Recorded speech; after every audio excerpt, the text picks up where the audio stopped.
It's Uh, going. Very good. Joe Boggs is an assistant professor with the Ohio State University Extension and the OSU Department of Entomology.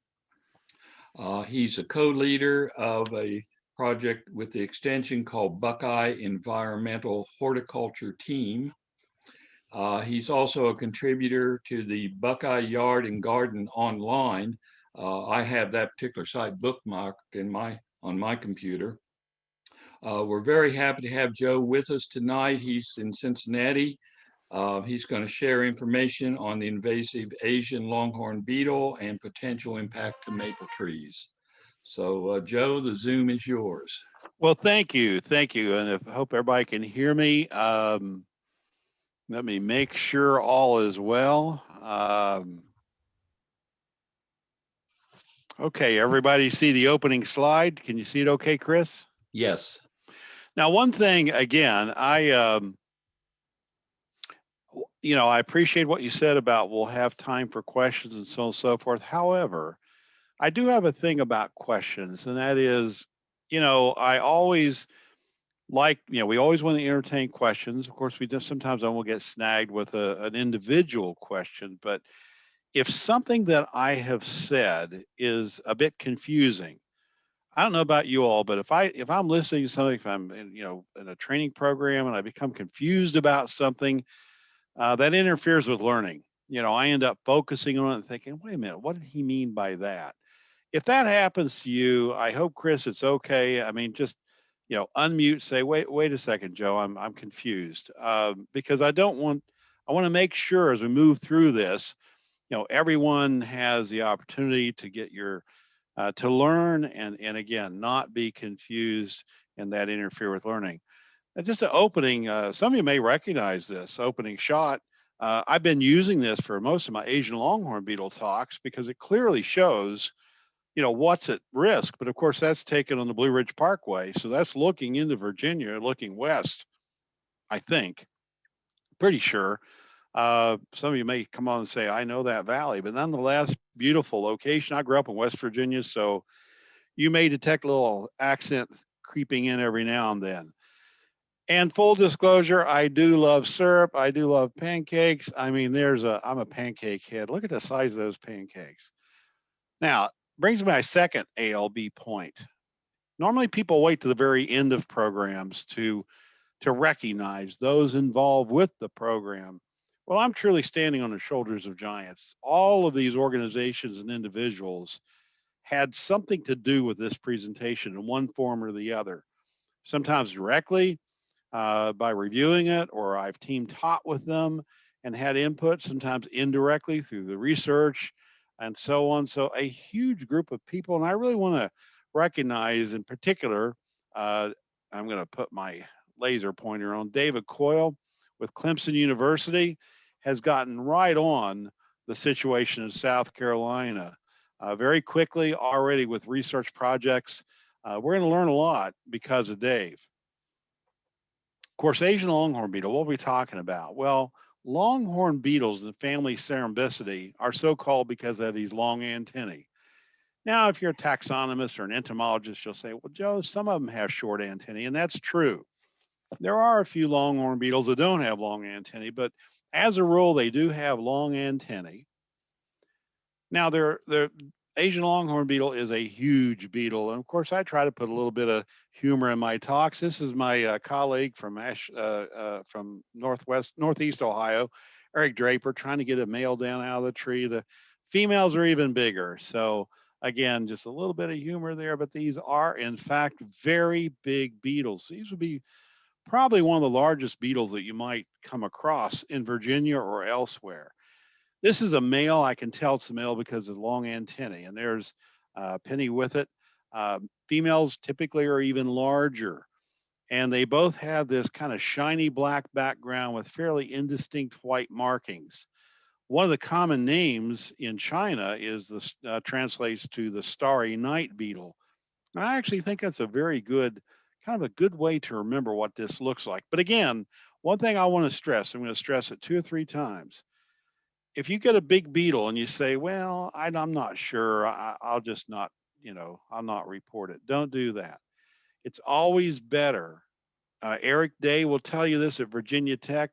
All the people that work with your regulatory agencies will tell you they would much prefer to get a beetle that isn't Asian longhorn beetle than to not get a beetle that is. So it's if you have any doubts, get it positively identified. Now the larvae of longhorn beetles are called round-headed borers. Now this is the stage of borers into trees. Now the name is not very accurate because actually it's this first thoracic segment that's big and round. The head's kind of small, but you can really see that big bulbous thoracic segment in the early instars. Later on, though, an Asian longhorn beetle larva that's not far from pupating. They look like Michelin men. Now, just another word of caution, and that is that we have a lot of native longhorn beetles, and they very commonly will bore into and make a living on dead or dying or dead trees. So this log, for example, I could probably break it open and I could probably find larvae that look just like this. It isn't to say don't have them identified, but I'm just pointing out Asian longhorn beetle will not lay eggs on dead trees. In fact, at some point, we're not sure exactly when, they won't lay eggs on dying trees if the tree has to have some life in it. And this is why we're so concerned about Asian longhorn beetle. Look at this host range with very good hosts, all maples, red, sugar, silver, box elder, Norway. Now, the numbers actually, believe it or not, match very closely in what's been found in South Carolina. Our Ohio numbers, 98, well, basically 99% of all trees found to be infested were maples, with red maples leading the pack.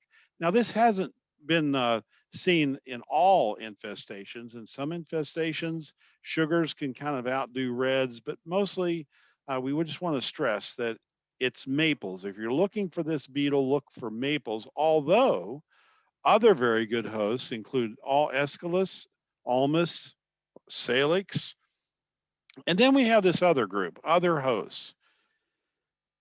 And we're not ever sure exactly how to treat these because, again, this is based on years of observations of trees most commonly found in infestations, trees infested in North American infestations. But I do want to draw your attention. Sycamore, for example, in South Carolina is showing up quite a lot. The bottom line, though, is there are 12 tree genera that can support Asian longhorn beetle from eggs to adults. That's 9 plant families, folks. These are called high-risk trees in eradication programs because all of these genera can, as I said, support the beetle from eggs to adults. Now, I contend, even though I grew up in West Virginia where we really got hammered, obviously, with chestnut blight, and of course, we know about Dutch elm disease, but chestnut blight, how many genera did that affect? I mean, it was a huge loss of trees. We all know that. Very important trees, but it was only one species. Dutch elm disease, pretty well relegated to one genus and mostly just one species. Emerald ash borer, we'll get to that in just a minute, but one genus. So this ALB, if it were allowed to go the route of emerald ash borer, it could potentially be the most destructive non-native tree killer to have ever arrived on our shores. That's what's at stake. It is a native of Eastern Asia, China, and the Koreas. So, common question, how did it get to North America? Well, let's go back to this list, and I want to focus on poplar. As it turns out, China, decades ago, actually, started some very aggressive tree planting programs to reduce soil erosion and desertification and to increase wood products capacity. And one of their primary trees were our poplars as well as European poplars, bottom line, non-native poplars. Well, you already know poplars on the host list. So the native Asian longhorn beetles often found their way into these poplar plantations. And one thing they used to use, still do, with that poplar wood is to make pallets out of it. So you can just imagine the beetles would be in that wood loaded into containers. Those containers would be, put onto ships and then those ships sent all over the place, including North America, to be put on trains, to be put on the trucks, to move around. This is not a made up slide. This is a USDA APHIS slide showing where they extracted an Asian longhorn beetle pupa out of these pilots. I believe these were in Massachusetts. So you see the point in terms of how it got here. And by the way, just a little side note, because a lot of times people think, well, wait a second, what are we doing about this? We keep being invaded, from China. Well, as a matter of fact, there is no country in the world that has not been affected by non-native invasive insects, except no continent, I should say, except Antarctica. And China has likewise suffered from our introductions. So it is very much a two-way street. And for that reason, there have been a lot more stringent safeguards put into place, not perfect, but much better than 20 years ago. So Asian longhorn beetle was first found in 1996 in Brooklyn, New York. And the point I'm trying to make is there's no stopping world trade. This marine traffic, this is kind of an interesting website. You can actually click on any one of these ships and learn what it's what ship it is, where it's heading. So and just look at the number, look at the marine traffic as of yesterday. It really is mind blowing when you think about it. It really, truly is. So there's no stopping world trade, and that means that we're always at risk. Just imagine what could be on these ships. Now, some significant science here connecting the ALB worldwide dots. Some great research done along the way. So let's start back in 2009. Patterns of genetic variation among population of Asian longhorn beetle in China and Korea. So what these researchers did, which by the way, these researchers are from the United States, mainly from the USDA APHIS. So they went there and did some genetic studies to try to see, the variation, to see, okay, beetles throughout, China and in the Koreas, what do they look like in terms of their genetic pattern? And of course, it even further expanded to North America, Europe, and Asia. Then, okay, so let's take a look at our genetic analysis and compare. And then in 2019, they started working to put together a complex invasion history of ALB, 15 years after first detection in Europe. And here's the upshot. I want to go into great detail. You can read this paper, but the point I guess I'm trying to get at is just pointing out that the genetic signature of these different populations are depicted by these different colors in these pie charts. And so you can match it up just using your eyes. You can say, wait a second, let's look at Europe over here. You see solid green. Where could it have come from? Solid green. Maybe over here, not down here. If we look at blue, well, where did that come? I think you can see the value of this to find out exactly where these have come from in the country. Now, this is very good news. These dots are not the size of the infestations. I had to make them this big so you could see the location of the infestations. So far, we've had relatively small, distinct infestations. These are the active ones as of today. You're probably thinking, wait a second, I forgot one. We'll get to that in just a minute. So far, let me go back. As of April 2020, a pattern existed where with every infestation, the infestation started from a direct point of introduction, a point of introduction directly from Asia, again, based on those DNA haplotypes. So you can see that if Ohio, that infestation did not come from these, and these infestations did not come from Ohio. And that has been a repeat. And then you would have around these infestations, multiple related infestations, because before the infestation was discovered, infested materials could be moved about. And that was a repeating story. Of course, the infestation that wasn't on there was as of May 29th. It was confirmed in Hollywood, South Carolina, that's very close to Charleston, South Carolina. So key discoveries. First of all, This was a bit of a surprise. It's the first time this has ever happened, a genetic match to our Ohio ALB population. Now that's led to some speculation. We don't know for sure exactly what is going on here, but one could be that the Beatles came from Ohio or vice versa. I mean, there you have it. Maybe it was a disgruntled Ohio State fan, after Clemson beating us for so many years. Or Beatles could have come, they may have came from Europe. That's another explanation. Or both Ohio and South Carolina, the Beatles came directly from Asia. Actually, given this chart, that's probably more likely, although, as I've already said, we don't know for sure.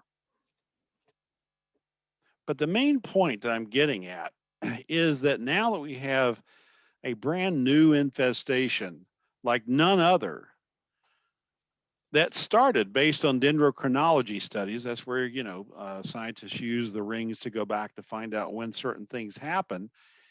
It's been found that it started around 2013, so it's not that old. Our infestation was or was found in 2011, and it had been there long enough to have killed some pretty good sized trees. So our infestation is much older. But I want you to notice something about the location of this South Carolina infestation. It is very close to Charleston, not that far from Savannah. And Savannah and Charleston, Savannah in particular, though, I mean, these are major ports. You can see all the containers offloading in Savannah. It was discovered by a homeowner, and she took a photo of the beetle. Now, this is something where we're just glad it was discovered. But sometimes you think about things like this, and well, it could have gone the other way. It just turned out that she was is the mother of an entomologist at Texas A&M. An entomologist. He primarily does research with field crops, is my understanding. But she shared the image with him, and when he took a look at it, he said, he knew immediately this is not good, and told her to get in touch with the regulatory people. Now, again, what would have happened if the picture hadn't been taken, or what would have happened if she didn't just happen to have a son who was an entomologist? I think you can see where I'm heading with this. It's like, wow, that was very fortuitous. And could this be elsewhere?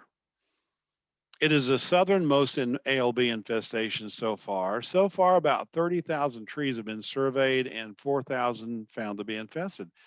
That's actually not that many compared to, let's say, even our infestation or the infestation in Massachusetts. But again, 98% are maples.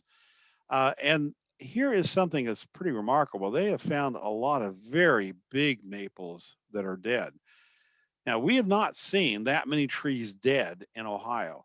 The tree that, well, we'll get to this in a minute. There was one tree early on that contributed to another infestation, what we call satellite infestation, that was dead enough for the homeowner to allow another friend to take it down and take it home for firewood. But they're seeing a lot of big trees that are dead. Uh, but the interesting thing in that part of South Carolina is that red maples are considered weed trees. Remember, another name for red maple is swamp maple. They do very well in floodplains. So they're not used that often in landscaping. So that presented another interesting difference. Also, ALB may be exposed to new hosts that's never been tested against before. Now, so far, there's been no discovery of a new host yet, but they're really on the lookout for that, because again, a whole new set of trees that we don't see growing. I should have said this. Ohio was the southernmost infestation before this. And of course, we're not quite like South Carolina in terms of temperature. And that means something else. It's been very interesting. Their beetle development appears to be very rapid. Now, this is an area of research that's going to be carried forward to learn more about it. But it looks like these beetles are just roaring through the trees in terms of, because there is no winter to speak of. Whereas we have winter, we have beetles that die at the first hard freeze. The adults, they don't even make it through the winter. So we're not sure what's going to happen down there about in terms of the development of this beetle, but we're going to learn a lot. And in some ways, of course, obviously that's to the good, because every time we learn more about this beetle, the more likely we're going to be successful in handling it. So I just want to refocus again. This is Hollywood. Remember, it's about 20 miles from Charleston.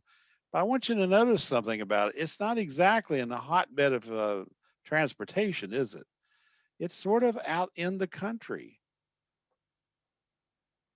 So far, relatively small, distinct infestations. The goal, based on the impact, is eradication.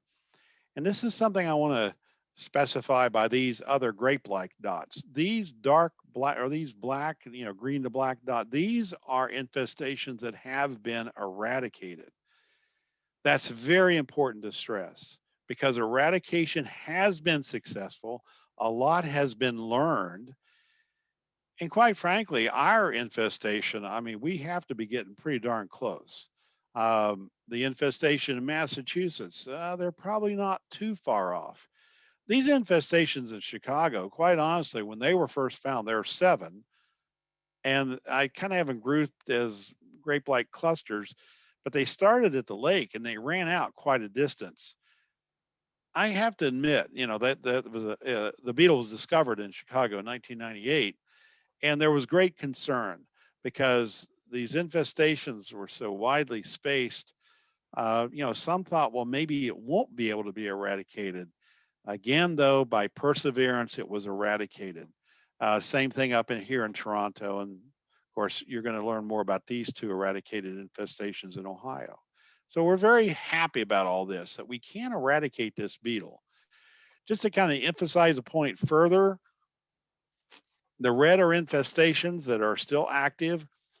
All the green are the infestations that have been eradicated with the dates. So again, you can see that we have, and that we collectively, great success with eliminating this beetle. Now, this is showing kind of a hypothetical non-native population trajectory. I say hypothetical, but I will tell you that, data taken on emerald ash borer, for example, in Michigan, matched this perfect early on.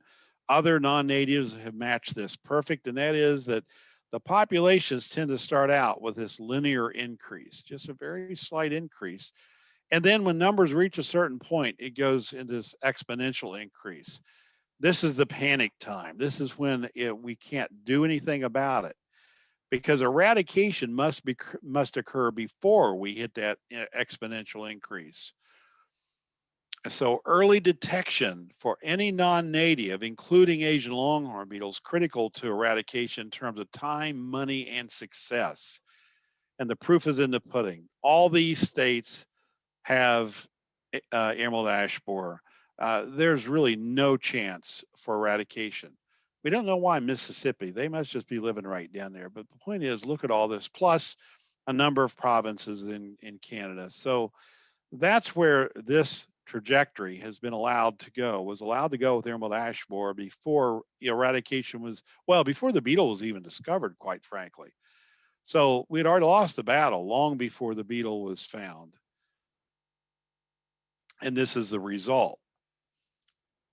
So let's talk about Ohio then. This is the county. I'm based in Hamilton County.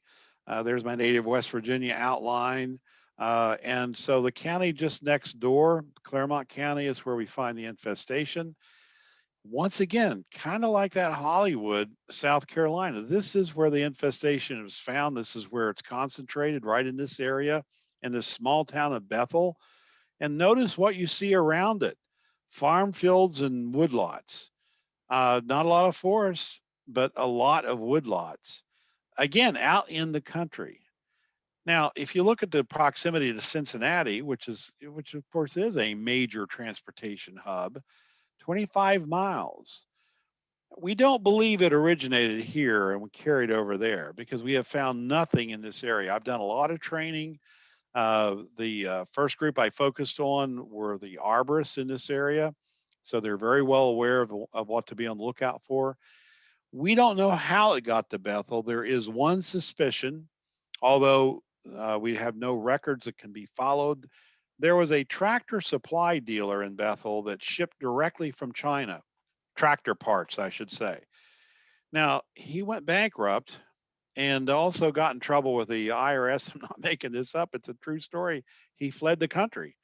And along with that, all of his records and so on and so forth. However, it was well known. In fact, there's a Google Earth. You can go backwards in Google Earth, and you can I actually have an image showing all these pallets just piled around in a location where he had his operation. So that seems to be a possible smoking gun.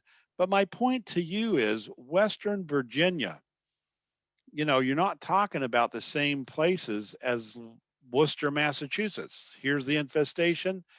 You can't see it too well. I tried to highlight Worcester has a lot of interstates and a lot of railroad. The black lines are railroads. Of course, New York City we know is a transportation hub. Chicago we know is a transportation hub. Toronto, look at the railroads. It's an inland port, and also major highway systems come through there in Ontario. So my point to you is that in the past, early on, we were connecting Asian longhorn beetle to major ports, major nexus for transportation. But what we learned in Bethel, Ohio, and quite frankly, what is showing up in Hollywood, South Carolina, is that Asian longhorn beetle can pop up anywhere. I was saying before I got started to Chris, one of the most common questions I get asked here is the dot in Ohio. When I give talks, in Kentucky, over here in Louisville, for example, I commonly get asked, well, how long is it going to take to spread from here over there? Well, based on what I've just told you, I'd be less concerned about that. In fact, I'm not very concerned about this spreading at all because eradication is really closing in. I'd be more concerned about how did he get there in the first place and how can we prevent that from happening elsewhere? We might not be able to. The best thing is just learn to detect it. So this dot is too big. That's not the size of the infestation. This dot is actually not too far off from the size, but I want you to notice something. This is June 17th, 2011, Tate Township. There's a blue dot. What just happened? Well, firewood was moved from the core infestation over here to the Monroe Township before the infestation was even known to exist. And then, as I said earlier, a maple tree that was basically dead in Tate Township, actually just south of Bethel. This gentleman up here was good friends of the person who owned that maple, and the maple was mostly dead. It was a big tree. I should include it. I have a slide of the trunk, probably 25, 30 dBH. And he said, asked the guy if he could take it, if he could use it for firewood and take it down for free. And the guy said, yeah, it's mostly dead. And that's what he did. This gentleman up here, though, in Stone Lake Township, actually got a special award and recognition from the Ohio Department of Agriculture because when he started seeing limbs dropping from maples, and we're going to get that in just a minute, and then took a look at the ends of those branches on live maple trees and saw the boring activity of a beetle, he notified ODA, Ohio Department of Agriculture. That was truly heads up, folks. I mean, we're very thankful that he was aware of what he was looking at. Again, just like the person in South Carolina who showed the picture to her son. Very thankful for that type of heads up. But the point with these two satellite infestations is that recurring event, a single point of introduction, then multiple related infestations in a region before the infestation is discovered. Here are some other firsts that occurred in Ohio. Now, I'm going to kind of spin off just a little bit here because in Ohio, we saw an overlap of emerald ash borer and Asian longhorn beetle. Now, I know in Virginia, just as in West Virginia and Ohio and most places to the east and northeast, you've lost probably most of your ash already. You've already seen most of the first front of emerald ash borer go through. However, people were so aware of emerald ash borer and what was happening, particularly professionals, that it was easy though then when for one beetle to be mistaken for the other in terms of what they do. Now here in Claremont County, Ohio, for example, I didn't stage this. All I did is I picked up this bolt, which was laying on the ground right here, to just position it to get a better picture. So these are the serpentine mines of emerald ash borer, and the phloem are etching the xylem. It's a phloem feeder, etches the xylem. And you can see clearly positioned pits made by Asian longhorn beetle. And so here's the marshalling yard where the infested trees infested with Asian longhorn beetle were ground up, and look what was happening in the background. These trees are being killed by emerald ash borer. There's a tub grinder grinding up Asian longhorn beetle infested trees. And in the background, we had, excuse me, ash being killed by emerald ash borer. So overlapping EAB and ALB has created some confusion. Hang on just a second. I'm going to just mute myself for a second.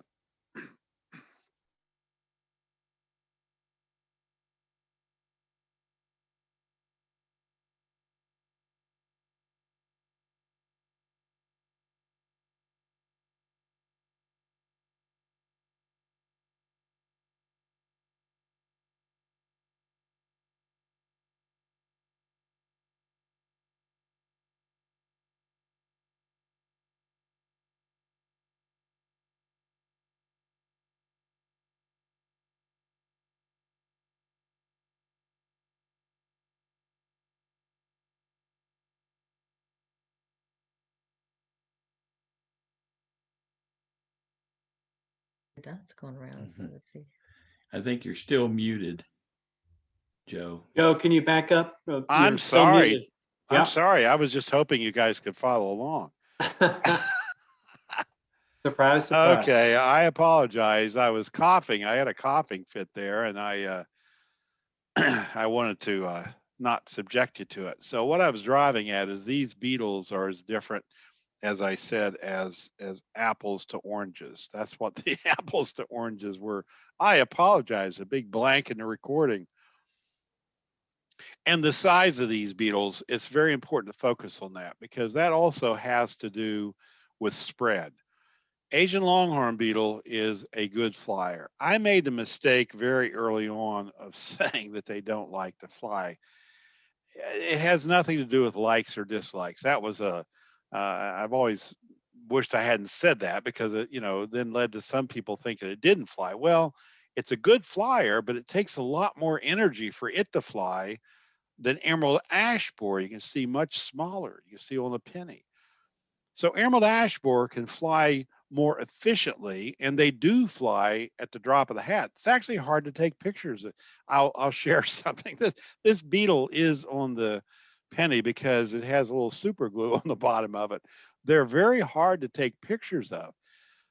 This beetle, this Asian longhorn beetle, I mean, yes, it started crawling off, but not very easily. I mean, it's kind of hard to make them fly. They do fly, they can fly, but if they fly, they have to replace that energy, and that means they have to feed. That means they're exposed to predators longer. So the bottom line is that with Asian longhorn beetle, they tend to stay on their trees until they fully utilize the tree. With emerald ash borer, they'll emerge from a tree and they can fly distances, and that's important relative to spread. With Asian longhorn beetle, you see very distinct round holes. You see D-shaped holes for emerald ash borer because the beetle has a flat back and a round belly. And when it emerges, it can't help but make a D-shaped hole. Now, Asian longhorn beetle can be found anywhere on the tree. Emerald ash borer, well, I'll go through this in just a minute. It's top down and outside in. So the pattern of infestation is very different. The most serious challenge with managing these borers is they both attack healthy trees as well as stressed and dying trees. You know, our native borers, and I'm going to make a very deliberate statement here, our native borers only attack stressed, dying, or dead native trees. Now, some of you may have heard that differently, but if you stop and think about it, that's common sense. Our native borers attack native trees when those native trees start losing their defense mechanism because of being stressed, dying, or dead. If our native borers attacked healthy native trees, we wouldn't be talking about them because they would be true tree killers. With these two, they attack any of our native trees within their host domain. Second challenge is there are management options for emerald ash borer. You can effectively treat trees to protect them against this beetle. There's no management for Asian longhorn beetle. It's eradication. There is too much at stake to allow a single beetle to exist in North America. So let's talk about their tree killing behavior. And to do that, I'm going to go on a little short segue here. Now, this is going to be a review for just about everybody, but it's good to start, I think, always, with a common base of knowledge. So we're going to talk a bit about stem anatomy and function, just the basics. And again, you've all seen this. This is a top-down cross section of a tree, just like you see here with this stump, starting with the bark, this ring of phloem, this very thin layer of cambium, and then the wood of the tree, which we call the xylem. Of course, you all know food flows through phloem. So carbohydrates, produced through photosynthesis are transported down through the phloem, stored in the tree, and then come back up the tree through the phloem. That's how it functions. Now, the cambial cells are kind of magical because they divide to give rise to the phloem to the outside or the xylem to the inside. That's why I have these arrows pointed this way. This is how trees increase their girth. And by the way, I'm sure some of you are noticing, thinking, well, Joe, that phloem seems awfully like a big ring. It is. This would be more like on maybe an inch, a stem. As the stems get bigger, in terms of size compared to the other parts of the tree, this gets much, much smaller. When we debark a tree, we're actually taking off the bark and the phloem right down to the xylem. But the cambial cells are meristematic. And that means they're like teenagers. They don't know what they're going to be till they grow up. So they give rise to the phloem to the outside and xylem to the inside. But that's not all. If a tree is wounded, the cambial cells first give rise to callus tissue. This is callus tissue down here. This is the xylem. This is callus tissue. Now, callus tissue is also meristematic. You can see it's kind of, amorphic. It doesn't have a good shape to it. But eventually, those cells give rise to this lip-like wound wood. What's the idea going on here? Trees do not heal. Alex Shigo, the famous quote, trees do not heal, they seal. So they don't heal like we do if we're cut. They try to seal up the wound. So with emerald ash borer, let's talk about what it does. It's a phloem feeder. And as those larvae get larger, they can't help but start etching that first ring of xylem. But as they're feeding, they also cause enough damage to get wound response and wound wood. So you can see this bark is splitting. Why is it splitting? Well, we pull away the bark and look at that lip-like wound wood that's swelling and splitting the bark. If you look at Asian longhorn beetle, there can be some damage in feeding to the phloem, and the same thing occurs. As a matter of fact, bark splitting is a very common thing that happens with many different borers. But now with Asian longhorn beetle, I want to point something out. Here is an exit hole created by an adult after it completed its development. And you can see the surrounding area, you're starting to see wound wood to close up that hole. I will teach you to be looking for exit holes. However, they do close up. And then you can get this kind of puckered-like appearance to these exit holes. Just to, point something out. They don't stay holes if the tree is still functioning. So again, other borers, I often will use this image and ask people what do they think happened. This is on a maple. in a landscaping. And it's very common for them to say, oh, it looks like maybe sun scald or, something to do with environment. As a matter of fact, this is damage done by a borer, the flat-headed apple tree borer, which loves stress maples. And you can see this is very commonly. So again, bark splitting, very common for a lot of borers. Now let's talk about this xylem. It provides structural support. It is, as we know, the wood of the tree, except when it's rotted away or destroyed by Asian longhorn beetle. So the xylem is just not one type of structure. You have pith in the middle, heartwood, and then sapwood. I love that name, sapwood. It really describes what it does. The sapwood is where we see water nutrients flowing up the tree, one direction, up the tree through the xylem. Phloem multidirectional, xylem one directional. However, we have different types of trees out there. Diffuse porous trees have multiple annual rings that are functional. Now I just show 4 here.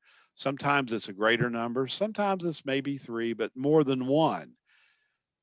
And this would include things like maple, as well as birch, beech, dogwood, and sycamore. I've always found that kind of fascinating for reasons that we won't go into, but nonetheless, as opposed to these other trees, ring porous trees like ash, black locust, elm, but ash, only 1 ring is functional per season. Next season, it'll be the most recent ring that will be functional. Only 1 ring is functional, ring porous. So these are outright tree killers. And we're going to talk about how they kill. With emerald ash borer, for example, it only kills trees in 1 genus, Fraxinus. Now, some of you heard, well, it'll take out white fringe trees. Well, that's because both ash and white fringe tree belong to the olive family, Oleaceae. And Don Cipinelli did some really good work on this from Wright State University, just up the road from where I live, just east of Dayton. He did start finding D-shaped holes in white fringe tree. But what caused him to look was he started, some of you may know this, that botanical taxonomists have started to use DNA to separate the different species and different families and just figure out what plants related to what. It turns out that our native blue and green ash trees, and I should say green and white ash trees and blue ash, they are also again in the olive family. And as it turns out, their closest olive family member genetically is white fringe tree. So he, after the DNA analyses were done relative to sorting out the taxonomy, he noticed that and started going around and looking. And sure enough, this is the park just outside of Dayton. And here's one of the trees that he found a D-shaped hole. But here's what's important. I want to go back. This is 2014. Do you see these dead trees back here? These are ash trees. So this tree was really being tested by a lot of beetles, and there were only, as I recall, 2 D-shaped exit holes. That's the same that's the same multi-stem tree in 2017 and in 2020. What's the take home? Yes, emerald ash borer will infest white fringe tree, but it doesn't kill it. It's not a perfect host. So once again, EAB kills all species of North American ash trees, but only the genus Fraxinus, and healthy trees as well as stress trees. And the other point is, if we look at from year to year, first year, and this is again kind of running forward very fast, in terms of infestation, the pattern of infestation, it's outside in and top down. So first we have these outside branches, top coming down, and then coming further and further. The point being is that by the time you see D-shaped holes at eye level, that entire tree has pretty well been utilized. It's a very common pattern. So here's what the beetle actually does. It lays eggs on the bark. It's a very indiscriminate egg layer. Here you can see a beetle with its ovipositor sticking out. I mean, she was just sticking eggs all over, just one egg, another egg, taking no time at all. When those eggs hatch, the larvae feed on the phloem, and you're saying, wait a second, Joe, it looks like it's etching that, it's damaging the xylem. And that's because as this larva increases in girth, it can't help but etch into that first ring of xylem. This is what it looks like. So the original egg was laid way out here, and the larva was very tiny, feeding in the phloem just beneath the bark until it got so big it couldn't help but etch that first ring of xylem. And I think you can guess what damage then it's doing to our ring porous tree. And of course, also because it's so shallow, we see these very shallow woodpecker activity. And of course, bark, sloughing off from all the woodpeckers. Eventually, this is what happens. The entire plumbing is taken out of that tree very rapidly. And so we see this rapid canopy thinning. I wish I had taken a close up on this tree, because one way we gauge when a tree starts declining is by looking at reduction of new growth. This tree actually had very good new growth year after year after year, but yet you can see it's declining rapidly. What does that tell you? It tells you that whatever is happening to this tree is happening quickly, and that's because this is what's happening. Emerald ash borer in large populations, we call it synchronized death. You'll see a lot of trees go down quickly because we're talking about a ring porous tree. However, insecticides can protect trees, but the goal is not to kill every emerald ash borer. This isn't eradication. And the phloem, it turns out, is an excellent transport location for systemic insecticides. Anything feeding on that phloem can be killed, including sucking insects. So this is something that we learned applying in a systemic, by drench, injecting into the soil, injecting into the tree, and you will protect the tree. Have nice ash trees. And you can go online and get this insecticide options for protecting ash trees if you're still interested. And again, most ash are gone from our part of the country, but this research is very solid. So now let's talk about Asian longhorn beetle, a very different borer, and its tree killing behavior. Well, first of all, what does it do to the trees? It loves all maples, including healthy as well as stressed trees. But its infestation pattern is very different. It's totally random. Top down, outside, at all at once, you can find the beetles. And as a matter of fact, in Bethel, Ohio, I was looking at some beetles high into the tree, hoping one would crawl down. I was kind of resting my hand against the main trunk, and right next to my hand, a beetle emerged. I would have covered the hole. They were emerging at the bottom at the same time they're emerging at the top. So it's almost a totally random, whereas the emerald ash borer, remember the pattern? Top, down, outside in. So remember, maples are diffuse porous. So here you have the adults that lay the eggs, you have the larvae that do the damage. Now there's something very different from emerald ash borer, I hope you notice. Where are the eggs being laid? I timed this female. It took her 18 minutes to chew through the bark, through the phloem, just across this little bit of cambial tissue to get to the xylem. She took 18 minutes and she's going to lay one egg. Remember with emerald ash borer, it's just an indiscriminate egg deposition all over the outside of the bark.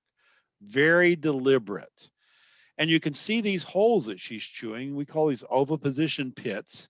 You can see her mandible markings, and there's only one egg per hole here. There's the egg. It's nice. You can find them because there's always a quarter next to them, right? Now, once those eggs hatch, here you have the first instar larva, and it's sitting there on the xylem surface. It's surrounded by phloem. It could feed on the phloem a little bit, and that's important in just a minute, but it could feed on it, or it could go right into the xylem. So you can see that's, I've tracked this right here on this graphic. This one fed a little bit on the phloem, but then it went into the xylem. This one turned directly into the xylem. Asian longhorn beetle is primarily a xylem feeder. Emerald ash borer is a phloem feeder. And that's kind of important in general, just a little side note. We tend to kind of look at a lot of different borers from that perspective. Now, I don't want to paint with too broad a brush, but kind of in general, we see this with cerambicids. They tend to be in the xylem, not always, but that's where they tend to be. Whereas Emerald ash borer is in the family Buprestidae. It's a metallic wood boring beetle, and they very often will focus on that phloem. Sometimes they'll turn into the xylem, but that's kind of a generality. I don't want to go too far with that. Any entomologist friends out there watching this will be groaning. But this is what happens in turning into the xylem. What does that do for the tree? Well, that's what holds the tree up. And you also, this is very different. Now notice this is actually a silver maple. And notice it's fully leafed out. This branch, these leaves were on this branch. And look at these huge woodpecker holes. That's because they're going after that meat morsel deep in that xylem. You will not see this on a live, otherwise healthy looking tree. Because you won't see borers on those trees. So you just won't see woodpecker activity on healthy branches. If you do, well, we'd want to know about it, quite frankly, because I think the woodpecker activity is a pretty good indicator on live maples. Now, eventually this is what you get, but notice you're talking about a diffuse porous tree. There's still a lot of rings functional. However, because the structural integrity is being disrupted, what's going to happen to this stem? It can easily break. You can see all this activity. This is a broken branch. And this is the top of a tree that fell over after being heavily infested with Asian longhorn beetle before they could get the tree down. This is actually in Bethel, Ohio. The take-home message is thinning canopy is not a reliable diagnostic symptom for ALB. This is what emerald ash borer does. We spent years teaching people to look for thinning canopies to discover emerald ash borer. If you look at this maple, it's not, Patty's retired from USDA APHIS, and it was kind of a cloudy day, but it was the best day she could get this shot because they were taking this tree down. This is in Massachusetts, Worcester, Massachusetts. This is right in the thick of the Asian longhorn beetle infestation at that time. And look at the canopy. It is only just starting to thin, yet look at this tree. It was just riddled. If these were emerald ash borer beetle exit holes, there would be no leaves on this tree. So thinning canopy, not a reliable way to detect ALB. Look at the boring into the xylem. Look at the ends of broken branches or cut branches on a live tree. So let's really drill down on this. What should you be on the lookout for?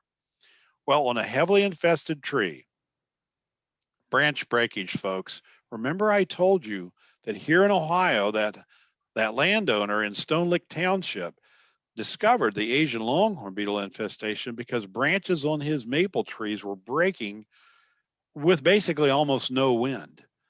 And this has been a repeat performance elsewhere. This is down in South Carolina. And you can see branches all over the place, tops of trees all over the place. And of course, there's an exit hole. And look at all the wood boring activity. It has been a repeat everywhere that Asian longhorn beetle has been found. Look at the ends of the branches. When I teach arborists, for example, here in Ohio and elsewhere, you know, they're often going out after a snowstorm, after a windstorm. And I constantly, you know, emphasize, look, if a branch comes down, just spend a minute if it's a maple and look at the end of it. Certainly high winds, snow load, ice load can cause branch breakage, but look at the end. In every place it's been a common symptomology. Bark splitting, got to be a little careful because this is going to occur with any other borer, but it's an indicator. Holes in the tree, distinct round holes. If you see these on a live maple, you need to contact your regulatory folks. Contact Eric. Contact your extension folks in the different counties. Get in touch with somebody about this. And these holes go deep into the xylem. Remember, the beetle is going to develop in the xylem, so you can stick a pencil in these holes. We call this the pencil test. Here you can see where a beetle has emerged, and there's a pencil, special pencil. It says Asian longhorn beetle on it. Shows you that that's what emerged. But remember, those holes can close up over time, and you'll see these dimple-like areas if the tree is still functional and healthy. And don't forget these deep woodpecker holes. We did a fact sheet very early on I wish we'd had included this because we debated and we decided, well, maybe people will mistake this on a branch that's dead, because you know how that works, particularly with silver maple. I mean, half the tree can be dead and it's still functioning fine. And so we were a little concerned that people might, see a dead branch, see these holes, and see the rest of the trees alive. But I wish we hadn't dropped it, because it has turned out to be a very consistent occurrence. Of course, oviposition pits. Now, one thing about the oviposition pits is they will very often weep well up into the season, particularly in that smooth bark higher on maple trees. Frass. Now, frass is a mixture of insect excrement and, in the case of borers, parts of the tree. It's kind of an excelsior-like material. Now, this is the frass from our trees, but I want you to look at this frass on the trees that Dave Coyle down there in South Carolina, because those beetles are just so hyped up by being so warm. They're really pushing out a lot of frass like I've never seen before. Look at this. I mean, it's just clinging coming out of those trees. These are live trees, by the way. And so again, just a lot of frass being pumped out. And of course, the beetles themselves, I can't stress that enough. Remember, the South Carolina infestation was based on a picture. The Worcester, Massachusetts infestation was discovered because a homeowner was wondering what these huge beetles were emerging in her backyard. And of course, larvae, although we have native longhorn beetles with a larvae that look just like this, if you find this in a live maple tree, we would want to be notified about it. Take home message: report all suspicious beetles or tree symptoms, though. I'm giving you all these lists, but I want to make sure that everybody listening knows, if you suspect, if it just doesn't look right, even if you think, well, wait a second, I may know what that is, still get it confirmed. By the way, this number, there are several numbers, and this is 1-855-252-6450. You can just call and indicate, what you're seeing. And then the person answering that will make arrangements for a confirmation one way or the other. And so that's the first step. You can also do this online, by the way, just by visiting the USDA Asian Longhorn Beetle website. So relatively small, distinct infestations, eradication has been successful. And of course, we're all dancing because of that. However, early detection is essential in terms of time and money and success. Now, in terms of eradication, just very quickly, this is what happens. First of all, the area is going to be quarantined. Makes good sense, so that the beetle will not be moved outside of the area.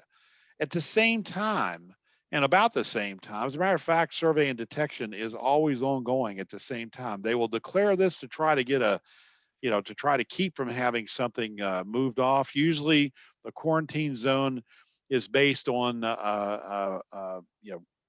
township lines, city lines, county lines, even state lines, so that can be more easily managed, sometimes streams and so on and so forth. That'll be declared pretty quickly. At the same time, survey and detection is going on. And then tree removal will start just as soon as they have a plan for what to do with the material. At the same time, public outreach and, of course, ongoing research. Eradication isn't just about one thing, but it is about an overarching goal, and that is to have no more Asian longhorn beetles in North America. And for that reason, remember, Asian longhorn beetle has been known to exist in North America in one place or the other since 1996.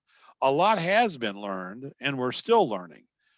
But originally, for example, and this is one time where I kind of wish the titles were different. So what happens with an Asian longhorn beetle program is, and this is 1998, for that particular location, they will do something called an environmental assessment. Folks, that really is basically the plan. I kind of wish that's what they would call this, the plan, but they call it an environmental assessment. So with Claremont County, we had an environmental assessment in January 2013, the plan. It used to be that it would take time for any new infestation to have the plan developed, which makes some sense. However, there's enough common denominators until now. There is a national plan. If it were to be found in Virginia, this national plan would be brought to bear right off the bat and then modified based on what's learned in the field. So this is kind of important.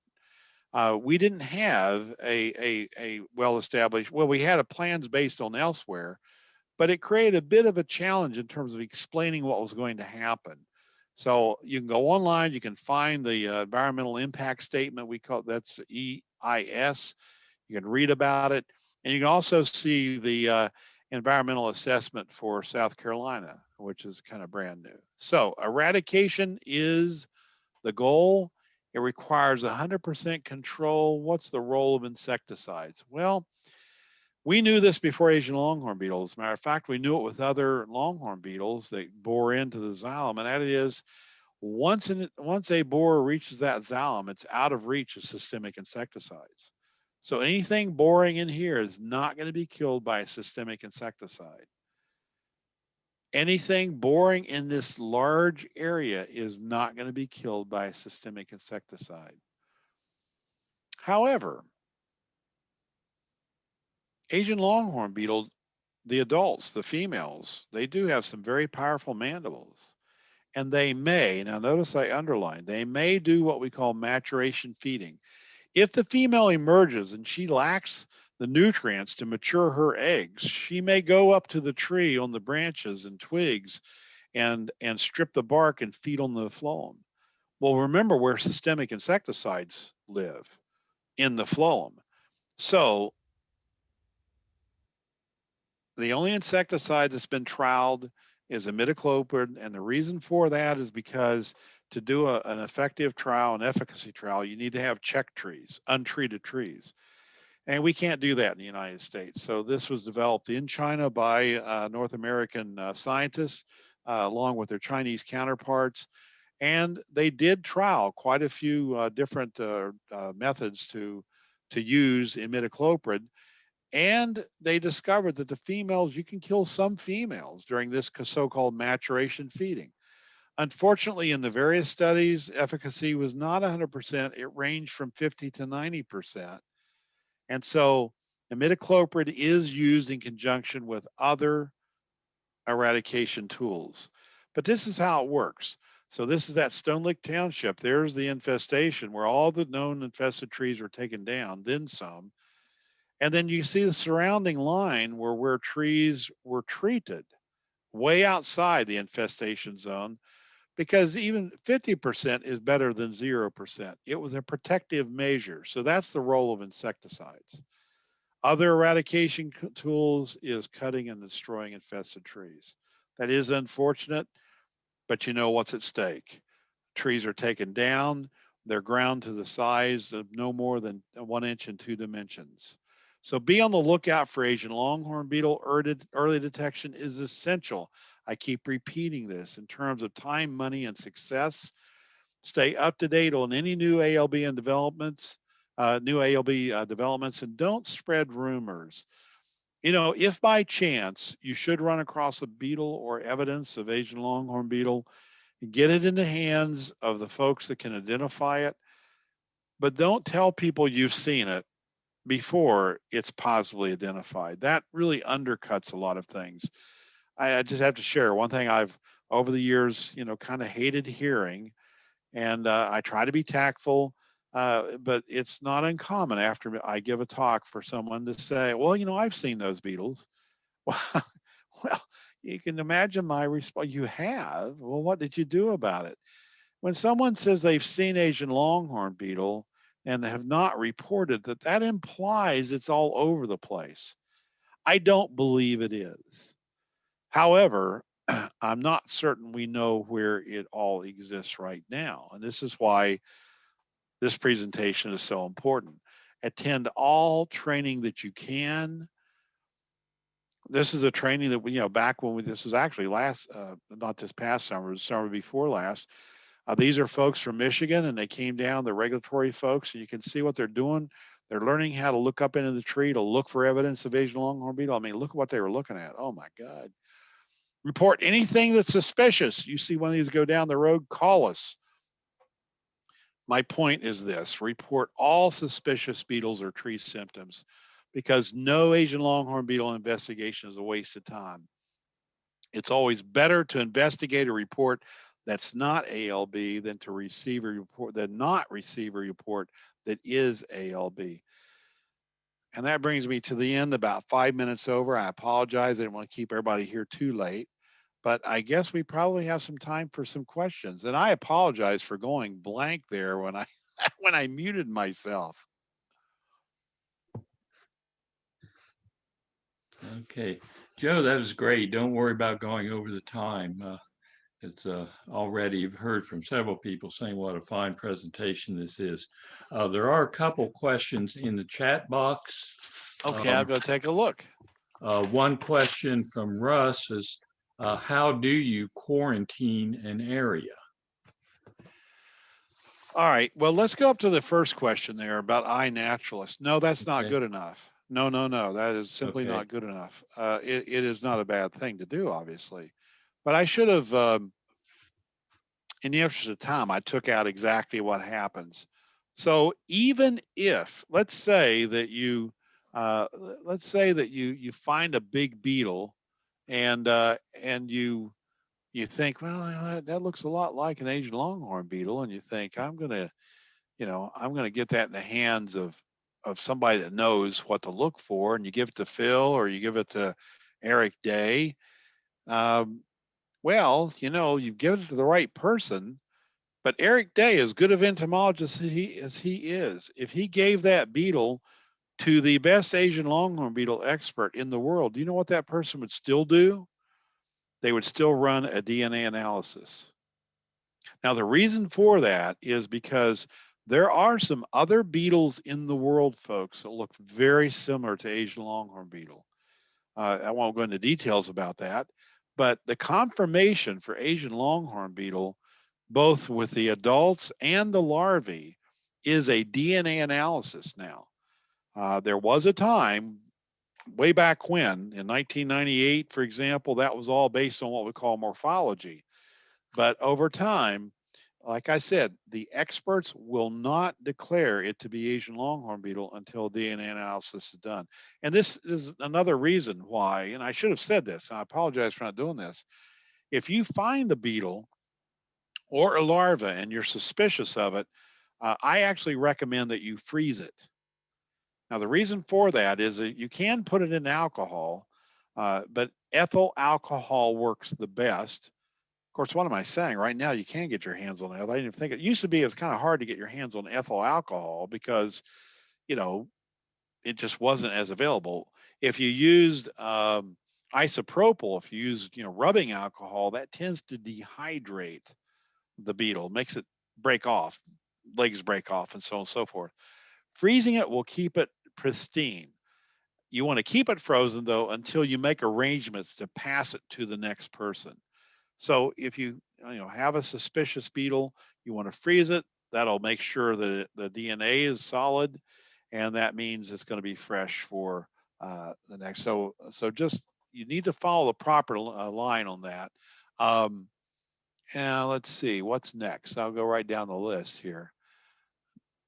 4 to 5 minutes trying to get. How do you quarantine an area? Well, the way quarantines are designed is, first, you want to make sure that it's an area that can be policed, not you or me. This is how it's done.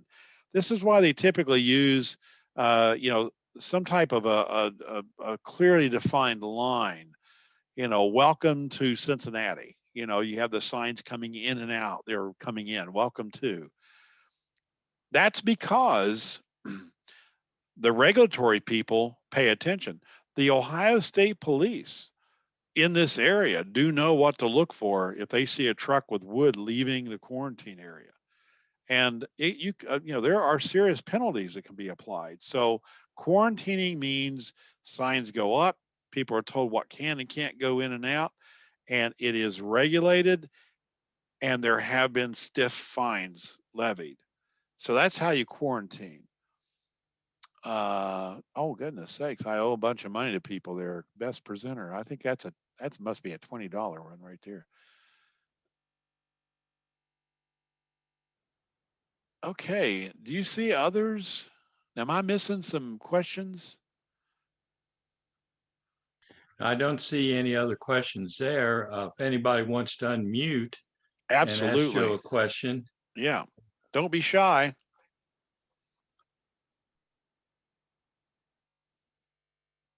Since these things came into the US on pallets, don't they treat the pallets or anything to stop that? Well, Mary, that's an excellent question. Yes, they're supposed to. Uh, the idea is that when these pallets are first made, and before they are put into a container, they are supposed to be treated. And there is a tag that goes with that. It's a biosanitation tag, and and and I have to tell you that that the folks that intercept these at ports, they're unsung heroes. You might be very surprised. Not just these. Remember when people are starting to get all these, getting all these seeds that were coming in? That just happened last year. Well, they were started getting interdicted before people even started reporting them. It's kind of amazing how, even though you see these cargo ships with all these containers, you think, well, there's no way, and it's a daunting task. But whoever is shipping has to have an account for what happened to those pallets beforehand. Yes, there's cheating, Mary, no doubt about it. Both directions, I might add. Uh, there was a shipper out in California that just lost their license to do that. But the point I'm trying to get to you, though, is that it is better than what it used to be. I'm old enough to remember seeing pictures of. Think of container cargo ships. What were they? You had wooden boxes in cargo nets, right? I mean if you see a picture of that, so people could easily see the crates. Well, this whole container business actually, that's a fairly recent development. We're talking in the last 30, 35 years. And it's only been in the last about 20, 25 years where they've really taken off. So now you have containers inside a container. You have crates in a container. However, believe it or not, the regulations about 20 years ago were that you could tell a person you're going to fumigate on the high seas. And that was good enough to allow that cargo to come into the country. So even when the containers were being shipped, the shipper could say, well, they're not treated yet, but we're going to fumigate on the high seas. That's because that regulation was agreed internationally when cargo was shipped in open holds, and you could actually fumigate the hold. Now, about 20 years ago, and I apologize, I can't recall the name of it, but many countries came together. China, the major shipping countries all came together, and they all agreed on some pretty stringent regulations, and they do have teeth. I mean, there have been companies that have lost their right to ship because of this. Because I might add, here's a little funny thing I took out of my talk, but we all get fall webworm. You get it in Virginia, we get it in Ohio. Fall webworm, that's what produces the webbing out on branches. Not in the forks of trees, but later in the season, you see these big webs kind of enveloping the branches. That's a native insect, a native moth, and we have about 25 predators and 30 parasitoids that keep it in check. Every now and then we have population explosions, but that's how it works for any non-native. Well, it was inadvertently introduced into China in the 1970s. Uh, I used to laugh at this until I realized something, but they called it the American white moth. I used to laugh about it until I realized, well, they don't call Japanese beetles in Japan. So they called the American white moth, and it ran rampant. It was destroying fruit trees. And that came from us. So, the European countries, Asian countries, they've learned it's in their best interest, to try to to try to conform to the type of shipping standards that can prevent this. My personal feeling is that we're probably a lot less threatened in terms of it being shipped in now. However, I do fear that maybe we haven't discovered all the Asian longhorn beetle that was shipped in the past. So again, that's why these presentations are so good. So, I mean, I always welcome these chance to do these. Well, you're a very quiet audience now. I mean, I'll start picking people's names and just. So Wayne. Yeah, I have a question. Yes, a great presentation, Joe. Thank you, Wayne. I appreciate that. I wanted to ask if you have any idea about the climatic limits of this species. We have a large amount of terrain in southwestern Virginia above 3,000 feet where maple is a dominant tree species. And I just wondered if you have any idea based upon, I guess, Asian studies related to the limits of it. The climate in our area above 3,000 feet is similar to the Great Lakes and the lower elevations of New England, to give you an idea. That's an excellent question. And it's actually going back to something here. So let me pop something up. If you don't mind, Wayne, just bear with me for a second because I want to revisit a slide. And hopefully you'll all see it. Okay. What do you see in terms of Asian longhorn beetle in China? Right here is North Korea. It's above North Korea. So does everybody see? Can everybody hear me okay? Wayne, can you hear me? Yes. Yes. Okay. So it does not appear to have a cold limit. I mean, you can see that. I mean, but something that we all wondered about was, notice what happens as you go into southern China. What happens there? You've got this one, population down here. But if you know where this is, I mean, we're talking about, we're getting pretty close to the high Himalayas over here, right?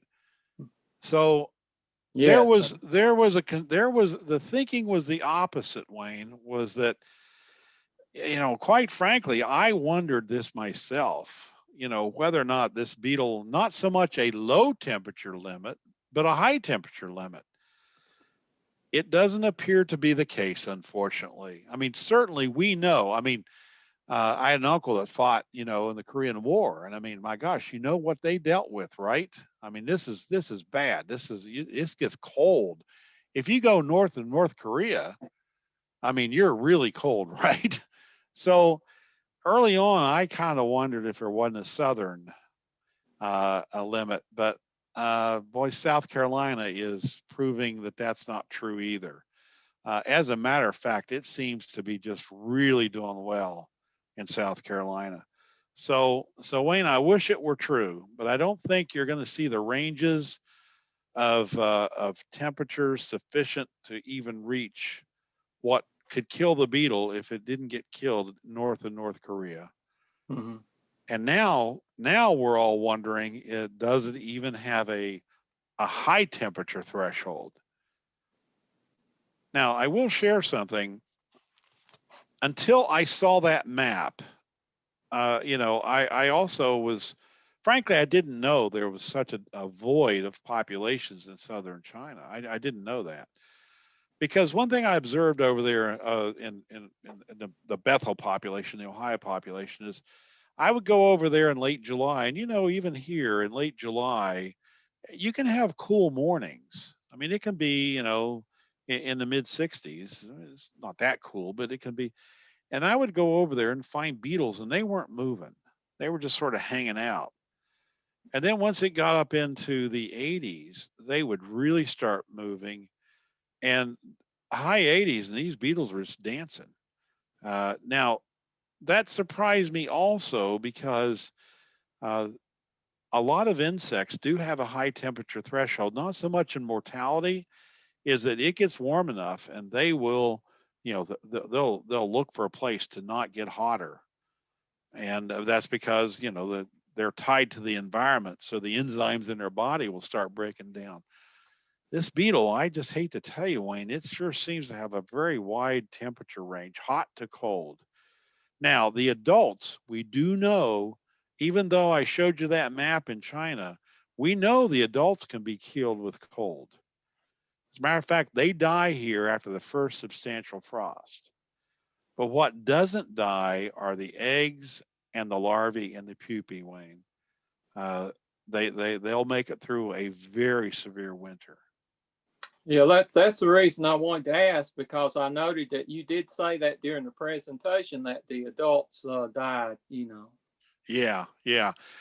Well, that's why your follow-up question was that was sharp, Wayne. That was a good catch right there. Um, I always appreciate when people note things like that because this will tell me I'm actually giving this talk, almost this same talk for our Ohio and Kentucky arborists for their gatherings and at the end of this month, and I'm going to have to remember to kind of if I say that, to make sure I follow up and point out on that map. That's an excellent question. Well, Eric's always saying people in Virginia are smarter than us here in Ohio. Wayne, you just proved it. That's good. Joe, it looks like Russ might have his hand up for a question. Oh, okay, Russ. If you want to unmute yourself, Russ. I'm trying to. I hear you.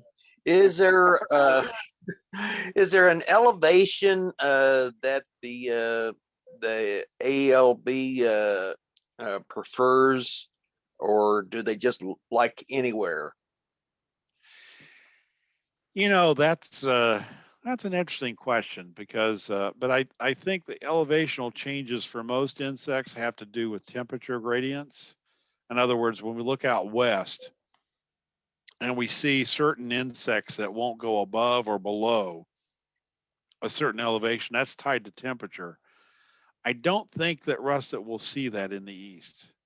I mean, again, well, in fact, what am I saying? Asian longhorn beetle does not appear to have any connection with the kind of temperatures we can expect in the east. And quite frankly, I'm not even too sure in the north or south. I don't believe that there's going to be anything. In other words, the elevation is not so much change in barometric pressure as it is temperature that's the limiter for most insects. Does that make sense what I'm saying, Russ? Yes, it does. Reason I asked that question because it brought up a memory of when I was in a beekeepers fall conference here in West Virginia. We had the lady that taught about the Africanized honeybee, and in Brazil, they were saying that when they moved their African honeybees up high in elevation, they just came as gentle as could be. But when they moved them back down to the valley for a different crop, that's when they got nasty. So I was just thinking about this, if they had any quirks about it. Doesn't appear to be. I like the use of word quirks because that's what Dave Coyle's seeing down there in South Carolina. When I say quirks, what I'm saying is, for example, so far we've always said this. In fact, I took the map off. I kind of thought about bringing it back in, but then in the interest of time, I took it out. There was a study done, published back in 2017, obviously before the beetle was found in South Carolina. And it had different parts of the United States for Asian longhorn beetle, and it had color coded for whether, because of temperature, it would take 1, 2, or 3 years to complete its life cycle. Now, I should have brought that in. I actually, yeah, it's a terrible thing when a speaker tells you. I took some things out in the interest of time, but one thing I took out was the life cycle of the beetle. And so with a lot of borers, from egg to adult, it can take, more than 1 year to get from egg to an adult. It just depends on the same species. It may depend on Phil. I don't know if you do work with the forest industry, right? And you know how you bring logs in and they start drying out. That can slow down development for certain borers. Conversely, you keep them wet, can keep certain borers out of them. But if you slow down because of dropping the moisture content, it can take longer for a beetle to develop. So that's good news when you think about it. It's like, okay, if you have a borer that completes its development in 1 year, you get more generations, every 5-10 years. See what I'm saying? If it takes 2 years, you get fewer generations in a 10-year period. So populations don't build up as quickly. However, if you get a generation in less than a year, I think you all can see where I'm heading with that. And that's what Dave thinks that they're going to find in South Carolina. He's convinced me he's probably correct. They don't have a winter down there that's slowing this beetle down. So whereas our winters in Ohio, I'm quite certain the larvae, the eggs, the pupae, they just kind of go into a stasis. They just stop developing. But if you're in South Carolina and it's hot down there, they just keep developing. There's nothing that stops them. So I would not be surprised if in South Carolina, you might have generations happening in less than a year, maybe even 6 months. Now, the reason why I'm saying that, and this right now is just, this is speculation. I should have said that. I always, we with Extension, Philip will tell you this. I mean, we try very hard to make sure, to stay with the research results. But if it's speculated, we want you to know we're speculating, and that's what I'm doing right now.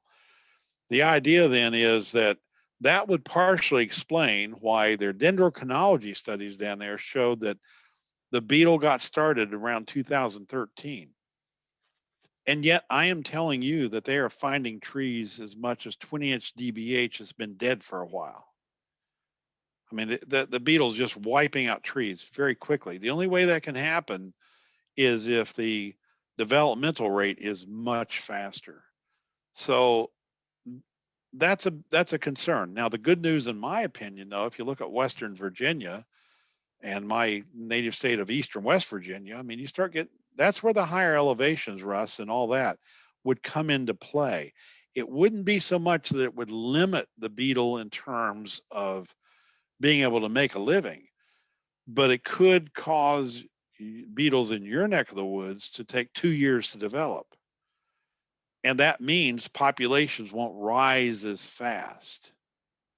I hope everybody grasps that, because that's a very important point. If you then find Asian longhorn beetle in your part of the country, that makes eradication even, I don't want to use the word easier by any means, but it does make it more, it makes it more effective. You can do it more quickly. We saw this in Ohio, for example, compared to Toronto. So Ohio, we know that it's about, most times it's 1 year for generations, sometimes 2. Toronto, we know, was more leaning towards 2 years for a generation. And so it turned out in Toronto, they marched through eradication pretty fast because their population hadn't gotten quite as large as ours. I think, Russ, you asked for the time and I just built you a watch. There. Joe, I was going to ask that same question about the time it takes for the larva to mature, and thinking that it may take more than 1 year. So that's he got my question worked into your answer.